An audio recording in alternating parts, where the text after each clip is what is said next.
എംഎൽഎമാരെ BJP തട്ടിക്കൊണ്ടുപോയി എന്നാണ് HD. Kumaraswamy പറയുന്നത്. അവർ തിരിച്ചെത്തുമെന്നാണ് പ്രതീക്ഷ എന്നും കുമാരസ്വാമി പറയുന്നു. 2 JDS എംഎൽഎമാർ യെദ്യൂരപ്പയെ പിന്തുണയ്ക്കും എന്ന് നേരത്തെ തന്നെ ബി.ജെ.പി നേതാവാണെങ്കിൽ പ്രീതം ഗൌഡ പറയുകയും ചെയ്തിരുന്നു. രഞ്ജിത്ത്, നമുക്ക് കുമാരസ്വാമിയുടെ വാക്കുകൾ കൂടി കേൾക്കാം.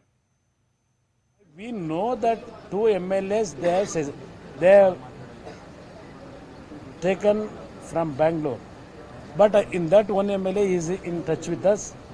Tomorrow morning we are going to join our camp. That will be no problem. I think mostly both of 2 MLAs who have taken by BJP friends, hijacked by BJP friends. Both the 2 MLAs will again join their house. They will come to their house tomorrow morning. Ranjith, ഇതാണ് കുമാരസ്വാമി ഇന്നലെ രാത്രി പറഞ്ഞത്. 2 പേരെ തങ്ങളുടെ ഭാഗത്തു നിന്നും നഷ്ടമായിരിക്കുന്നു എന്ന് കുമാരസ്വാമി തന്നെ സമ്മതിക്കുകയാണ് ചെയ്യുന്നത്. അത് 2 പേരുടെ സംഖ്യ എടുത്തു പറയുമ്പോൾ അതിലധികം വിട്ടുപോകാനുള്ള സാധ്യത JDS-ഓ കോൺഗ്രസോ ഭയക്കുന്നുണ്ടോ? അതോടൊപ്പം തന്നെ ഈ ബല്ലാരി ഗനി സഹോദരന്മാരുടെ ഇടപെടൽ, ശ്രീരാമലുവിന്റെ ഇടപെടൽ, അത് അത്തരത്തിലുള്ള നീക്കങ്ങളൊക്കെ നടക്കുന്നുണ്ടോ രഞ്ജിത്ത്?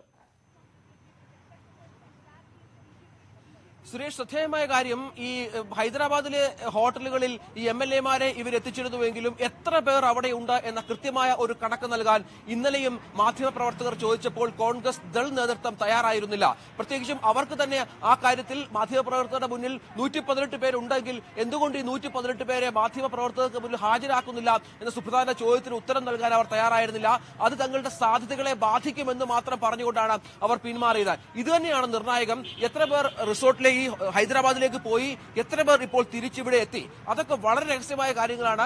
2 മുന്നണികളുടെ ഭാഗത്ത് നിന്നും അത് സംബന്ധിച്ച് പ്രതികരണമില്ല. ഏതായാലും ആത്മവിശ്വാസം 2 പേരും ഇപ്പോഴും പുലർത്തുന്നുണ്ട്. പ്രത്യേകിച്ച് ശോഭാ കരന്ദിലെ പോലെയുള്ള യെദ്യൂരപ്പയുടെ വലം കൈയായ നേതാക്കൾ പോലും 120 അംഗങ്ങളുടെ പിന്തുണ തങ്ങൾക്കുണ്ട് എന്ന് ഉറപ്പിക്കുന്ന ഒരു സാഹചര്യം. 2-3 രീതിയിലാണ് ഈ സഭയിൽ നിന്ന് ഈ കാര്യങ്ങൾ മുന്നോട്ട് പോകുമ്പോൾ ഈ 10-12 പേരെ വോട്ടെടുപ്പിൽ നിന്ന് മാറ്റി നിർത്താനായാൽ അത് യെദ്യൂരപ്പയുടെ വിജയമായി മാറും. അല്ലെങ്കിൽ ക്രോസ് വോട്ട് ചെയ്യിക്കുക, 8-10 പേരെ കൊണ്ട് തങ്ങൾക്ക് അനുകൂലമായി ക്രോസ് വോട്ട് ചെയ്യിക്കുക. ഈ നിയമസഭയിൽ അത് ചെയ്തു കഴിഞ്ഞാൽ ഇവരെ അയോഗ്യരാക്കുന്ന കാര്യങ്ങൾ അടക്കമുള്ളത് പിന്നെ സ്പീക്കറുടെ വിവേചനാധികാരമാണ്. അത് കോടതിയിൽ പിന്നീട് ചോദ്യം ചെയ്യപ്പെടാം. പക്ഷേ യെദ്യൂരപ്പ സർക്കാർ വീണ്ടും അധികാരത്തിൽ വന്നാൽ, യെദ്യൂരപ്പ മുഖ്യമന്ത്രിയായി തുടർന്നാൽ സ്പീക്കർ സ്വാഭാവികമായും ബി.ജെ.പിയിൽ നിന്നായിരിക്കും. അദ്ദേഹത്തിന്റെ ഭാഗത്ത് നിന്ന് MLA-മാർക്ക് അനുകൂലമായ തീരുമാനങ്ങൾ ഉണ്ടാകാൻ സാധ്യതയുണ്ട്. അത്തരത്തിലുള്ള സംഭവങ്ങളൊക്കെ നമ്മൾ ഇതിനു മുമ്പ് പല നിയമസഭകളിലും കണ്ടതാണ്. അത്തരത്തിൽ കണക്കുകൂട്ടൽ ബി.ജെ.പി നടത്തുന്നു. ഏതായാലും സുരേഷ്, വളരെ നിർണായകമാണ് ഇനിയുള്ള മണിക്കൂറുകൾ. എങ്ങോട്ട് കാര്യങ്ങൾ നീങ്ങും? ഞാൻ നേരത്തെ പറഞ്ഞതുപോലെ